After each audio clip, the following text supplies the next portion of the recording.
Hello everyone, welcome back. आज हम लोग सितंबर महीने की बाकी बची हुई करंट अफेयर्स पढ़ेंगे। अगर आपने पहले वाली वीडियो नहीं देखी है जिसमें 1 से 20 तारीख तक के करंट अफेयर्स सारे कवर करवा दिए गए थे, तो उसका लिंक आपको इसी वीडियो के डिस्क्रिप्शन में मिल जाएगा। और जो कंबाइंड पीडीएफ है उसका लिंक भी आपको इसी वीडियो के डिस्क्रिप्शन में मिलेगा।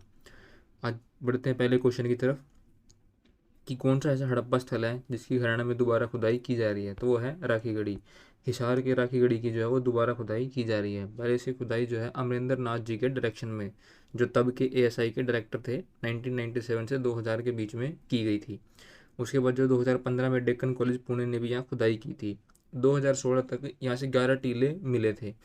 उन 11 में से जो पहले 6 टीले हैं वो रेजिडेंशियल लोकेलिटीज़ हैं, और जो 7वां टीला है वो एक शवदाह गृह है, यानी कि शमशान है जहाँ सीमेंट्री है। नहीं, ठीक है।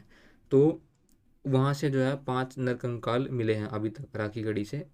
और 1, 2, 6 नंबर का जो टीला है उनकी कार्बन डेटिंग से पता चलता है कि ये जो प्लेस है वो 5640 साल से भी ज़्यादा पुराना है। यानी कि जो राखीगढ़ी है वो प्री मेच्योर और मेच्योर दोनों फेजेस को दिखाता है हड़प्पा के। ठीक है, जो हड़प्पा सभ्यता है उसके हड़प्पा सभ्यता बनने से पहले के और उसके मेच्योर फेज के, जब वो पीक पे थी बिल्कुल अपने, ठीक है, तब के दोनों फेजेस को दिखाता है। अगर हम हरियाणा स्टेट के डायरेक्टरेट की बात करें जो आर्कियोलॉजी और म्यूजियम का है, ठीक है, यानी कि Haryana state directorate of archaeology and museum, तो उसकी स्थापना 1972 में हुई थी और उसका मुख्यालय अभी चंडीगढ़ में है। ठीक है। जो आर्कियोलॉजी और म्यूजियम का डिपार्टमेंट है वो अभी अनूप धानक जी के पास है, जो मिनिस्टर ऑफ स्टेट हैं। ठीक है, और ये हिसार के उकलाना से विधायक हैं। इनके पास जो है वो लेबर और एम्प्लॉयमेंट का भी चार्ज है डिपार्टमेंट का। अगर हम इनके डायरेक्ट आर्कियोलॉजी और म्यूजियम के डायरेक्टर की बात करें तो वो महावीर सिंह हैं, और प्रिंसिपल सेक्रेटरी हैं अशोक खेमका। अशोक खेमका वही आईएएस ऑफिसर हैं जिनके तबादलों की संख्या उनके कार्यकाल से ज़्यादा थी और वो काफ़ी न्यूज़ में भी रहे थे। ठीक है, तो ये प्रिंसिपल सेक्रेटरी हैं किसके, आर्कियोलॉजी एंड म्यूजियम के डिपार्टमेंट के। अभी जो है 1997 से जब 2000 के बीच में खुदाई हुई थी, और 2015 में जो डेक्कन कॉलेज पुणे ने खुदाई करी थी, वो कंबाइंड साक्ष्य मिला के ही हमें ये बात पता चली थी कि जो राखीगढ़ी है वो हड़प्पा सभ्यता का सबसे बड़ा स्थल है। वरना उससे पहले हम पाकिस्तान के मोहनजोदाड़ो को ही सबसे बड़ा स्थल मानते थे। 2020-21 का जो बजट था यूनियन गवर्नमेंट का, उसमें यूनियन गवर्नमेंट ने घोषणा करी थी कि जो राखीगढ़ी है उसको एक आइकॉनिक साइट के रूप में भी डेवलप किया जाएगा। ठीक है, अगले क्वेश्चन की तरफ बढ़ते हैं कि हरियाणा में पर्यटन को बढ़ावा देने के लिए टिक्करताल जो झील है पंचकूला में, वहाँ से water and aero sports activities का शुभारंभ किसने किया। तो वो किया था हमारे सीएम मनोहर लाल खट्टर जी ने। जो पंचकूला में रेड बिशप है वहाँ पर्यटन सुविधा केंद्र का शिलान्यास किया गया है, और दर्शनीय और धार्मिक टूर पैकेजेस को भी लॉन्च किया गया है। जो टिक्करताल झील है मोरनी हिल्स में पंचकूला में, वहाँ पे ये water sports arrow activities home stay योजना 2021 इसको भी शुरू किया गया है। और जो टिक्करताल झील है उसको एक टूरिस्ट प्लेस भी घोषित किया गया है। ठीक है। अगर हम अब के शिक्षा वन और पर्यटन मंत्री की बात करें तो वो कंवरपाल गुज्जर जी हैं। ठीक है। जो हरियाणा पर्यटन निगम के अध्यक्ष हैं, चेयरमैन हैं, वो रणधीर सिंह गोलन है, जो पुंडरी से विधायक है। जैसे कि हम फरीदाबाद में सूरजकुंड अंतर्राष्ट्रीय हस्तशिल्प मेला मनाते हैं, और कुरुक्षेत्र में गीता महोत्सव मनाते हैं अंतर्राष्ट्रीय स्तर पे ही। ठीक उसी तरह आपको अभी हरियाणा में कृष्णोत्सव भी देखने को मिलेगा। इसमें कृष्ण जी से संबंधित सारी बातें बताई जाएंगी, झांकियाँ निकाली जाएंगी, सब चीज़ें करी जाएंगी। ठीक है, जल्दी आप उसको लेकर के घोषणा भी देखने को मिलेगी। हरियाणा संस्कृत अकादमी के डायरेक्टर कौन है, निदेशक, तो वो है दिनेश शास्त्री जी। ठीक है। जियोग्राफिक इंफॉर्मेशन सिस्टम है लेबोरेटरी, ये कहाँ शुरू की गई है हरियाणा में, तो ये की गई है करनाल के मिनी सेक्रेटरेट में। ठीक है। इसका एम क्या है इसको शुरू करने का, इसका एम है डाटा को डिजिटाइज करना, चाहे वो रेवेन्यू डिपार्टमेंट से संबंधित हो, एग्रीकल्चर से, डिजास्टर मैनेजमेंट से, पुलिस से, जहाँ भी इसकी ज़रूरत पड़ेगी वहाँ इसका इस्तेमाल किया जाएगा हर डिपार्टमेंट के द्वारा।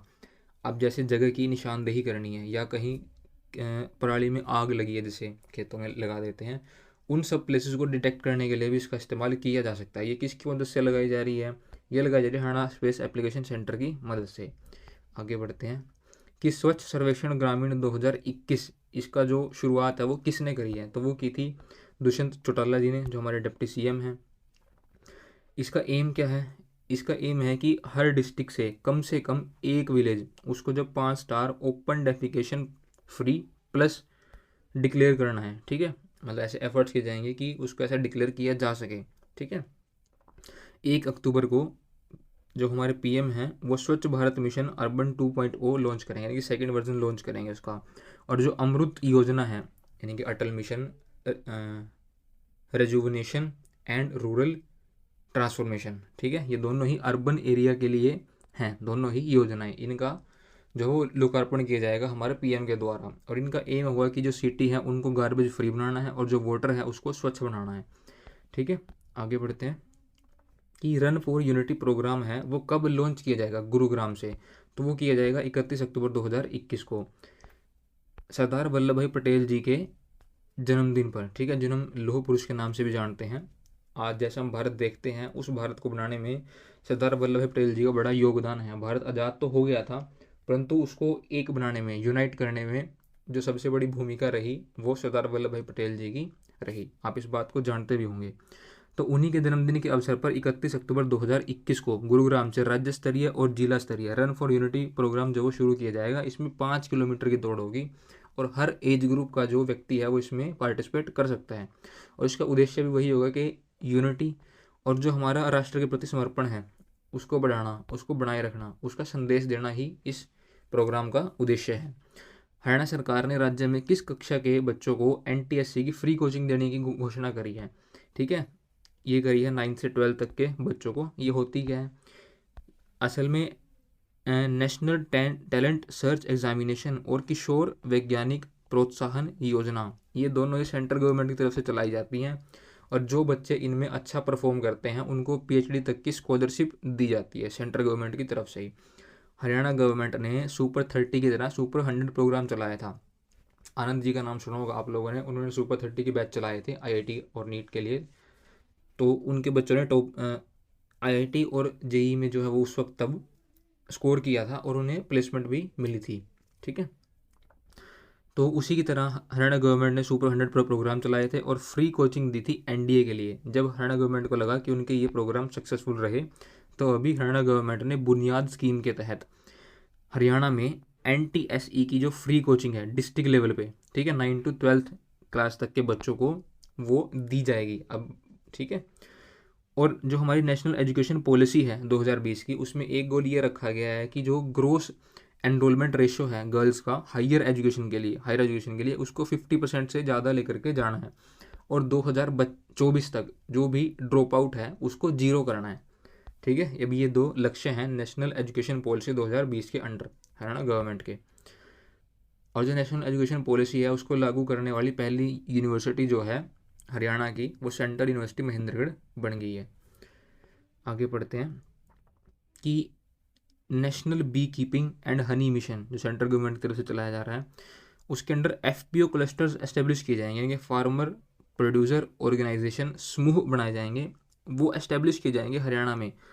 तो हरियाणा के किस किस ज़िले में वो एस्टेब्लिश किए जाएंगे? तो वो किए जाएंगे हिसार और यमुनानगर में। देख लेते हैं। असल में सेंट्रल गवर्नमेंट ने स्वीट रेवोल्यूशन शुरू किया था 2016 में। ठीक है, ये किस लिए था? ये था साइंटिफिक बी कीपिंग को बढ़ावा देने के लिए, डेवलपमेंट के लिए और उसके प्रमोशन के लिए। ठीक है, कि मधुमक्खी पालन को बेहतर कैसे बनाया जाए, उसका जो ठीक से जो फ़ायदा मिलना चाहिए वो प्रॉपर फ़ायदा उठाया जा सके। ठीक है, उसके लिए शुरू किया गया था और हनी मिशन शुरू किया था 2017 में। फिर जब गवर्नमेंट ने आत्मनिर्भर भारत की शुरुआत करी 13 मई 2020 को, इसके अंडर दोबारा से नेशनल बी कीपिंग और हनी मिशन की शुरुआत की गई और इसके क्रियान्वयन के लिए नेशनल बी बोर्ड बनाया गया। असल में ये एक सोसाइटी है। ठीक है, 3 साल के लिए ये प्रोग्राम चलेगा। इसके लिए 500 करोड़ का बजट रखा गया है। अभी ये न्यूज़ में क्यों था? अभी ये न्यूज़ में इसलिए था क्योंकि जो नेशनल हनी टेस्ट लेबोरेटरी है उसकी स्थापना की गई है गुजरात और दिल्ली में। अब जो भी शहद होगा एक स्टैंडर्ड पे उसको मापा जाएगा, अगर वो उस पर खरा उतरता है तो उसको मार्केट में लॉन्च किया जाएगा। जो हमारे मिनिस्टर हैं नरेंद्र सिंह तोमर, एग्रीकल्चर मिनिस्टर हैं, उन्होंने गुजरात से अमूल का एक शहद भी जो उसको लॉन्च किया था अभी सितंबर में ही। ठीक है, अभी 100 एफपीओ क्लस्टर्स एस्टेब्लिश किए जाएंगे पूरे भारत में। उसमें से ये स्टेट्स हैं पहले जहाँ ये एस्टेब्लिश किए जाएंगे, उसमें से हरियाणा है जहाँ 2 एस्टेब्लिश किए जाएंगे, हिसार और यमुनानगर में। आगे बढ़ते हैं। हरियाणा सरकार इसी लाइन में क्या काम कर रही है? तो हरियाणा सरकार का लक्ष्य है कि वो 2030 तक शहद के उत्पादन को 10 गुना कर देगी। और सितंबर में ही हरियाणा सरकार ने मधुमक्खी पालन नीति 2021 और इसके लिए जो कार्य योजना है 2021 से लेकर के 30 तक की, ठीक है, इसका शुभारंभ किया है। ठीक है, इसको लॉन्च किया है। इसमें क्या होगी, 5,000 किसानों को मधुमक्खी पालन के लिए प्रोत्साहित किया जाएगा और सूरजमुखी और सरसों जैसी जो फसलें हैं उनकी बुआई के लिए भी प्रोत्साहित किया जाएगा। हरियाणा सरकार क्या करेगी, जो शहद होगा, शहद आएगा यहाँ, शहद और जो उसके जो भी प्रोडक्ट होते हैं जैसे royal jelly bee, wax, propolis या मधुमक्खी पराग हो गया या उसका विष हो गया, ठीक है, उनकी बिक्री को बढ़ा करके किसानों की आय को बढ़ाएगी। ठीक है, 2019-20 का जो साल था, फाइनेंशियल ईयर था, उसमें जो शहद का उत्पादन है हरियाणा में वो इतना हुआ कि हरियाणा जो है वो 7वें नंबर पे था शहद उत्पादन में।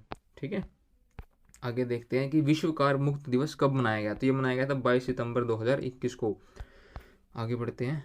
ये बाकी डेट्स लिखी हुई हैं इनके बारे में देख लेते हैं कि 26 सितंबर को क्या किया जाता है। 26 सितंबर को वर्ल्ड एनवायरनमेंट हेल्थ डे को सेलिब्रेट किया जाता है और इसी दिन CSIR का फाउंडेशन डे भी होता है, जो इसी 26 तारीख को ही 26 सितंबर को international day for elimination of nuclear weapons ये भी मनाते हैं। आप कमेंट सेक्शन में बताएंगे कि इंटरनेशनल लेवल पे कौन सा ऑर्गेनाइजेशन है जो न्यूक्लियर वेपन्स को लेके कि उनका गलत इस्तेमाल ना हो और हर कंट्रीज को ना बना ले, वो सब चीज़ों को रेगुलेट करती है। ठीक है, आप उसका नाम बताएंगे कमेंट सेक्शन में।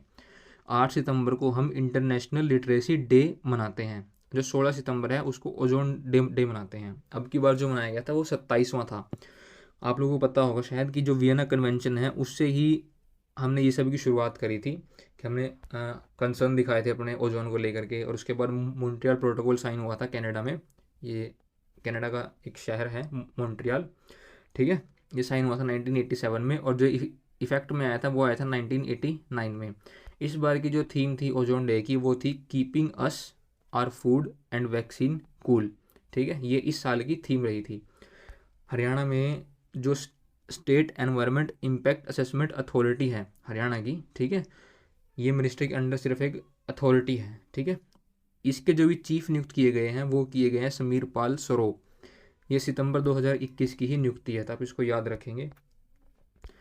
सेंट्रल गवर्नमेंट की स्कीम है MSMEs के लिए। ठीक है, तो कितना अमाउंट जो है वो डिस्ट्रीब्यूट किया गया है अभी तक MSME अकाउंट्स के लिए हरियाणा में emergency credit line guarantee scheme के अंतर्गत, तो वो किया गया 10,501 करोड़।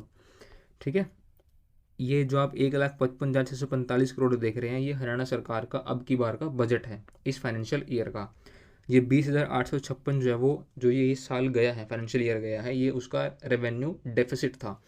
और हेल्थ के लिए हरियाणा सरकार ने अब की बार 7,731 करोड़ रुपए रखे हैं। ठीक है, देख लेते हैं एक बार इसको भी कि हमारे जो CM है उन्होंने इतना बजट प्रपोज किया था 1,55,45 करोड़, जो पिछले साल के मुकाबले 13% ज़्यादा है। ठीक है, और क्या है कि जो डेट है हमारा अब की बार वो इतना होने के चांसेस हैं 2,29,976 करोड़। वैसे अभी जो सेंट्रल गवर्नमेंट की तरफ से सभी स्टेट्स को पैसे मिलने थे उधार, हरियाणा सरकार ने वो नहीं लिए हैं अभी, तो इसके लिए तारीफ भी की गई थी हरियाणा सरकार की। जो हमारे पास पैसा आ रहा है, ठीक है, रेवेन्यू से गवर्नमेंट के पास, उसी से गवर्नमेंट ने सारे खर्चे चलाने की बात करी है। ठीक है, और आगे इस डेट को कम भी करेंगे ऐसा सरकार ने बोला है। ठीक है, आगे देखते हैं कि जो किसान हैं एग्रीकल्चर और वेलफेयर के लिए गवर्नमेंट ने 2,998 करोड़ रुपए रखे हैं। 489 करोड़ जो है वो हॉर्टिकल्चर के लिए, 1,225 करोड़ एनिमल हस्बेंड्री और डेयरी के लिए, 125 करोड़ फिशरीज़ के लिए, 1,274 करोड़ कॉरपोरेशन के लिए अब की बार हमारे बजट में प्रपोज किए गए हैं। आगे क्वेश्चन है कि किस जिले के DC ने फसल अवशेष नहीं जलाने को लेकर किसानों को जागरूक करने के लिए गीत फाने नहीं जलाएंगे लॉन्च किया। तो वो किया था कैथल के DC प्रदीप दहिया ने। आगे बढ़ते हैं कि महिला सशक्तिकरण के लिए एक पहल शुरू की गई है जिसमें ITI के 27 कोर्सों में अगर महिलाएं दाखिला लेती हैं तो उनको 500 रुपये प्रति माह की प्रोत्साहन राशि दी जाएगी और इसमें उनकी जो अटेंडेंस है वो 3 महीने में 80% होनी चाहिए। तो इस परियोजना का लाभ कब तक मिलेगा? तो ये मिलेगा 30 नवंबर 2022 तक। आगे बढ़ते हैं कि स्टेट फूड सेफ्टी इंडेक्स में हरियाणा की क्या रैंक रही थी। जो ये स्टेट फूड सेफ्टी इंडेक्स है, इसको FSSAI लॉन्च करती है, यानी कि food safety and standard authority of India, ये इसको लॉन्च करती है। इसमें जो हमारा स्थान रहा था वो रहा था 12वां। आगे बढ़ते हैं, देख लेते हैं इसके बारे में थोड़ा कि जो स्टेट फूड सेफ्टी इंडेक्स है उसको FSSAI लॉन्च करती है। अब की बार जो है ये वो हमारे जो यूनियन मिनिस्टर हैं health and family welfare Mansukh Mandaviya, उन्होंने इसको लॉन्च किया था। पहली बार जो ये लॉन्च किया गया था वो जो पहली बार ये लॉन्च किया गया था वो 2019 में लॉन्च किया गया था, 7 जून को ही वर्ल्ड फूड सेफ्टी डे भी मनाया जाता है, उसी दिन इसको लॉन्च किया गया था। अब की बार जो लॉन्च किया गया वो सितंबर में किया गया था और ये तीसरा था। ठीक है, हम इसमें 5 पैरामीटर्स को चेक करते हैं और उसके बेसिस पे डिसाइड करते हैं कि किसी जो स्टेट की है वो क्या रैंक रहेगी। ठीक है, तो वो 5 पैरामीटर्स कौन कौन से हैं। पहला है कि human resources and institutional data, second है कंप्लायंस, थर्ड है फूड टेस्टिंग यानी कि इंफ्रास्ट्रक्चर एंड सर्विलांस, और तीसरा है training and capacity building, sorry fourth था ट्रेनिंग एंड कैपेसिटी बिल्डिंग, और जो पांचवा है वो है कंज्यूमर एम्पावरमेंट। रैंकिंग की बात करें तो जो लार्ज स्टेट्स हैं उसमें गुजरात पहले नंबर पर रहा था 72 के स्कोर के साथ, केरला का सेकंड रैंक है, हरियाणा जो है वो 12वें स्थान पर रहा था 47 के स्कोर के साथ। अगर स्मॉल स्टेट्स की बात करें तो गोवा जो है वो पहले नंबर पे था, मेघालय सेकंड पे, मणिपुर जो है वो थर्ड नंबर पे था। अगर हम यूनियन टेरिटरीज़ की बात करें तो जम्मू एंड कश्मीर पहले नंबर पे था, अंडमान एंड निकोबार सेकंड पे और दिल्ली थर्ड नंबर पे रहा था। अब सेंट्रल गवर्नमेंट के क्या इनिशिएटिव्स हैं जो इसी के अलाइंड हैं, तो नेशनल हेल्थ मिशन जो 2017 में शुरू किया गया था, उसी के अंडर गवर्नमेंट ने ईट राइट इंडिया मूवमेंट शुरू किया था FSSAI के साथ मिलके। ठीक है, और जो आयुष्मान भारत है वो भी नेशनल हेल्थ एजेंसी के साथ शुरू किया, नेशनल हेल्थ एजेंसी बनाई गई थी, उसी के अंडर जो है आयुष्मान भारत को शुरू किया गया था। और क्या चल रहा है सेंट्रल गवर्नमेंट का, पोषण अभियान चल रहा है जिसकी शुरुआत जो है वो 8 मार्च 2018 को करी गई थी नेशनल न्यूट्रिशन मिशन के अंतर्गत। और इसकी जो इम्प्लीमेंटेशन है उसके लिए नेशनल काउंसिल ऑन न्यूट्रिशन भी बनाई गई थी। उसके जो चेयरमैन होते हैं वो नीति आयोग के वाइस चेयरमैन होते हैं जो अभी राजीव जी हैं। जो पोषण अभियान है वो ministry of women and child development के अंडर काम कर रही है। ठीक है, वो इसको इम्प्लीमेंट करवाने का काम भी करवा रही है, मिनिस्ट्री है जो, ठीक है, वुमेन एंड चाइल्ड डेवलपमेंट। एक जो है एनीमिया मुक्त भारत शुरू किया गया था 2018 में, ये भी नेशनल हेल्थ मिशन के अंडर ही शुरू किया गया था। इसमें जो है 6 महीने से लेकर के 19 साल तक के बच्चों को जो भी फैसिलिटीज़ हैं वो प्रोवाइड करवाई जाती है। जो रिप्रोडक्टिव एज की वीमेंस हैं, प्रेग्नेंट वीमेंस हैं या जो लैक्टेटिंग मदर्स हैं, ठीक है, उनके लिए जो है इसमें फैसिलिटीज़ हैं। अब चाहे उन्हें फोलिक एसिड की या जो आयरन को बढ़ाने के लिए शरीर में जो भी न्यूट्रिशन देना है उसके लिए जो टैबलेट देनी है वो सब प्रोवाइड करवाना हो, या फिर उनको न्यूट्रिशियस फूड प्रोवाइड कराना हो, वो सब इसमें किया जाता है। हरियाणा जो स्टेट है एनीमिया मुक्त भारत में अभी फर्स्ट रैंक पे भी रही थी इसको इम्प्लीमेंट करने में। ठीक है, और क्या है कि फूड एंड एग्रीकल्चर ऑर्गेनाइजेशन है इंटरनेशनल लेवल पे, इसने WHO के साथ मिलके, वर्ल्ड हेल्थ ऑर्गेनाइजेशन के साथ मिलके एक इंटर गवर्नमेंटल बॉडी बनाई थी जिसको हम कोडेक्स एलिमेंटेरियस कमीशन बोलते हैं या फिर इसको फूड कोड भी कहा जाता है। ये काम क्या करती है, ये स्टैंडर्ड और गाइडलाइंस तय करती है। इन्हीं स्टैंडर्ड्स और गाइडलाइंस को फॉलो करते हुए सेंट्रल गवर्नमेंट ने ये इंडेक्स लॉन्च किया है। ठीक है, इसकी जो है फूड एंड एग्रीकल्चर ऑर्गेनाइजेशन की अभी 2021 में ही 42वीं मीटिंग हुई थी, इसका 42वां सेशन हुआ था। ये हर 2 साल में होता है। ठीक है, इसमें जो है हमारे एग्रीकल्चर और फार्मर्स वेलफेयर के मिनिस्टर हैं जो, ठीक है, वो गए थे, उन्होंने इसमें पार्टिसिपेट किया था। जो FAO है वो UN की एजेंसी है, यूनाइटेड नेशंस की। इसकी जो स्थापना है FAO की वो 16 अक्टूबर 1945 को हुई थी और इसीलिए इसी दिन को हम वर्ल्ड फूड डे के रूप में मनाते हैं। और FAO का जो टारगेट है वो हंगर को पूरी तरह से ख़त्म करना है। ठीक है, इसके लिए वो बाकी कंट्रीज़ के साथ में पार्टिसिपेट करती है, जो प्रोग्राम्स लॉन्च करने होते हैं उनको लॉन्च करवाती है, या कुछ फंड प्रोवाइड कराना हो तो उसमें भी हेल्प करती है। ठीक है, और इसका जो हेड क्वार्टर है वो इटली में है, FAO का हेड क्वार्टर है जो वो इटली में है। आगे देखते हैं, अभी जो फीमेल कांस्टेबल का एग्ज़ाम हुआ था उसमें SDG से सस्टेनेबल डेवलपमेंट जो गोल्स हैं उससे एक क्वेश्चन आ गया था जेंडर इक्वलिटी को लेकर के।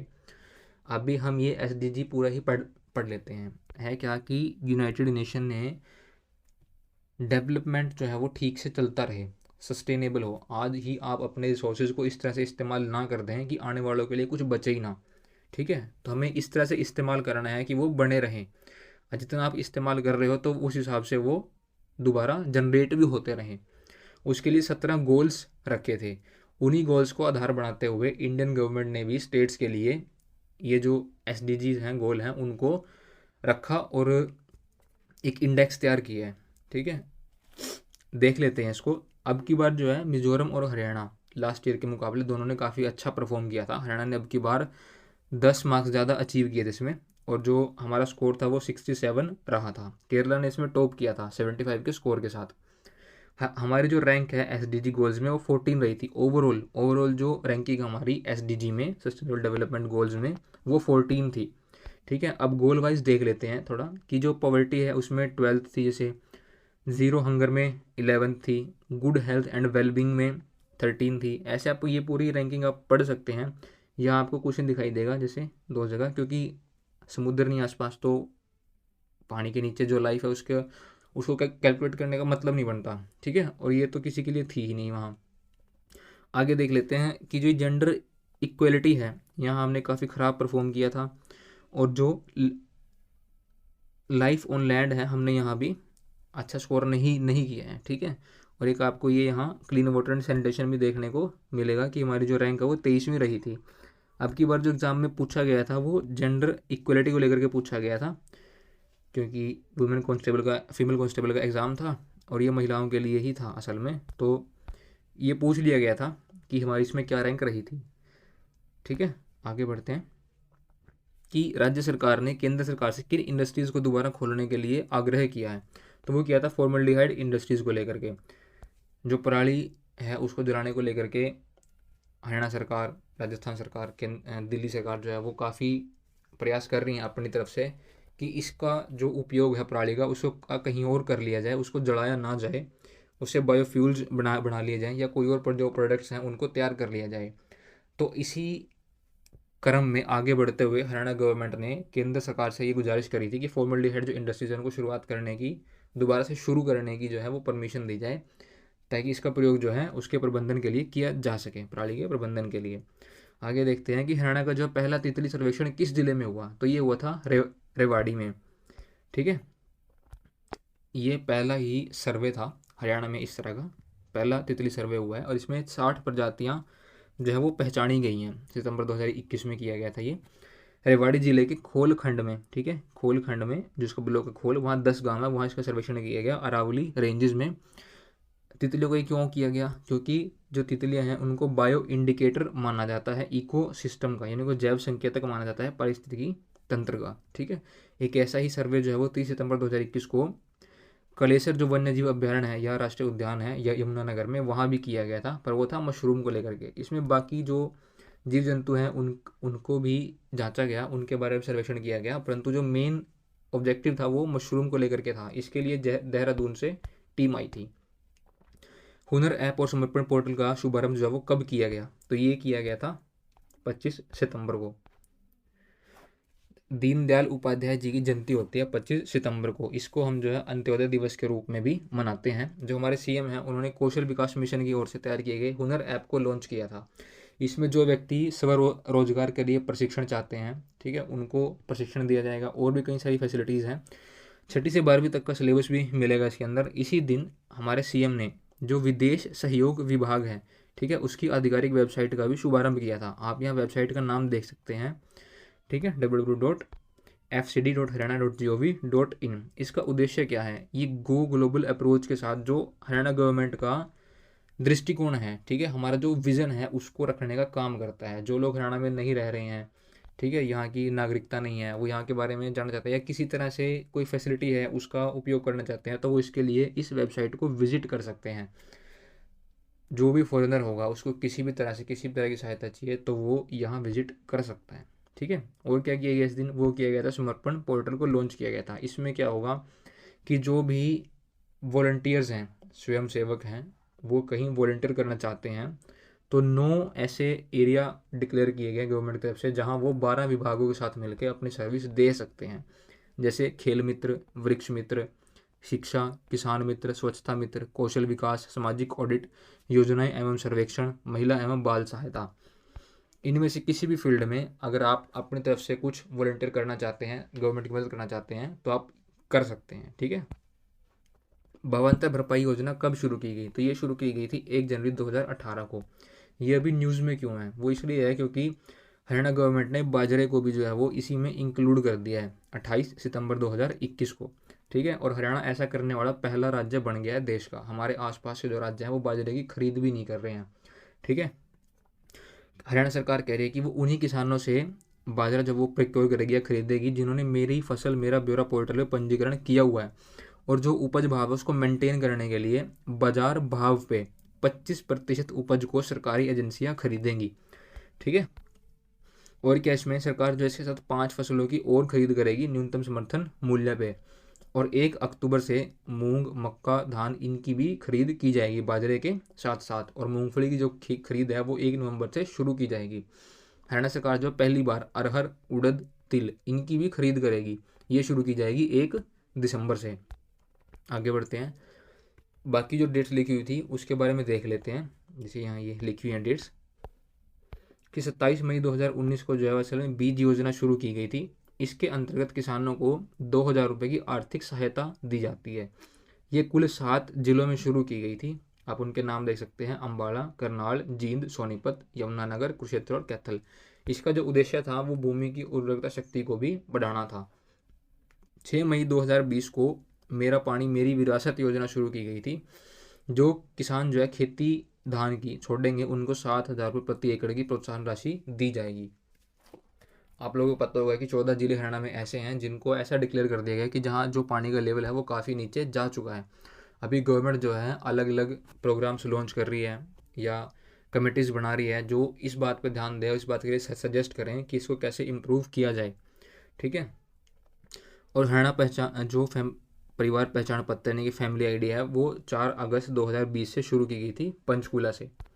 फैमिली आईडी अब इसको हर जगह लागू कर दिया गया है। तो आप यहाँ देख सकते हैं कि गवर्नमेंट ने क्या क्या घोषणा करी है कि बाजरे के लिए 2250 प्रति क्विंटल की जो एमएसपी दी जाएगी, और जो भावांतर होगा वो प्रति क्विंटल 600 रुपये दिया जाएगा। ठीक है। आपको इस पोर्टल पर रजिस्टर करना होगा तभी ये मिलेगा। और क्या किया गया कि जो बागवानी बीमा योजना है उस पर मोहर लगा दी गई है गवर्नमेंट की तरफ से। इसमें जो 21 फसलें वो पहले ही इंक्लूड थी असल में, ये सब्जियां, फसल, मसाले। अभी जो है फसलों के लिए 40,000 रुपये का बीमा रखा गया है। जो सब्जी और मसाले हैं उनके लिए 30,000 रुपये का बीमा रखा गया है। किसानों को जो है वो इसके लिए सिर्फ 2.5% जो है वो बीमा राशि अदा करनी होगी। और ये सब के लिए आपको करना पड़ेगा मेरी फसल मेरा ब्यौरा पोर्टल पे पंजीकरण। ये थोड़ा सा और बाकी है कि जैसे हरियाणा स्कूल एजुकेशन डिपार्टमेंट है जो उन्होंने डिसाइड किया है कि जो टीचर रिटायर हो गए हैं या जो प्रोफेसर रिटायर हो गए हैं उनको उनसे दोबारा सर्विस ली जाएगी जो गवर्नमेंट मॉडल संस्कृति सीनियर सेकेंडरी स्कूल्स हैं वहाँ पे, जो सुगम स्कीम है उसके अंडर एकेडमिक सेशन 2021-22 के लिए। ठीक है। और क्या होगा कि जो स्टूडेंट्स का रेशियो है प्राइमरी स्कूल्स में वो अब से 30:1 का होगा, 30 स्टूडेंट और 1 टीचर। ठीक है। जो ऑक्सीजन लगाने की शुरुआत की गई थी वो करनाल में सुभरी गांव से की गई थी। आपको पता होगा कि हरियाणा गवर्नमेंट जो है वो ऑक्सीजन डेवलप कर रही है, पूरे राज्य में ये लगाए जाएंगे। तो आज के लिए इतना ही। इस वीडियो को देखने के लिए आपका बहुत बहुत धन्यवाद। अगर आपको ये करंट अफेयर्स ठीक लगे हैं तो आप इसको वीडियो को शेयर करें, चैनल को करें सब्सक्राइब। Thank you.